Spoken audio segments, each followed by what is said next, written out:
আল্লাহ রাব্বুল আলামিন আমাদেরকে দিন দিয়েছেন, তার পাশাপাশি রাত দিয়েছেন।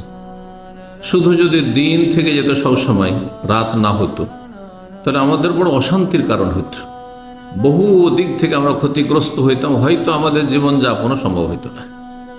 শুধু রাত যদি থাকতো সবসময়, কোরআনে এই কথাটিও বর্ণনা করেছেন যে সবসময় যদি রাতের অন্ধকার থাকতো, তাহলে তোমাদের জন্য বহু দিক রয়েছে জীবনের, যেই দিকগুলিতে তোমাদের দিন ছাড়া কোনো উপায় ছিল না, জীবনযাপনের কোনো উপায় ছিল না। আল্লাহ রাব্বুল আলামিন বর্ণনা করেছেন যে দিনকে আল্লাহ রাব্বুল কি করেছেন, ওয়াজআলনাল লাইলা লিবাসা ওয়াজআলনান নাহারা মাআশা। রাতকে আল্লাহ আবরণ করেছেন, যেন কাপড় দিয়ে যেমন শরীর ঢেকে রাখেন, অন্ধকার হইলেই আরামের সাথে ঘুম আসে, আলোতে আরামের ঘুম আসে না। এক শ্রেণীর মানুষ, আমাদের অধিকাংশ মানুষের এটা প্রকৃতি হচ্ছে, অন্ধকার না হলে ঘুমই আসবে না।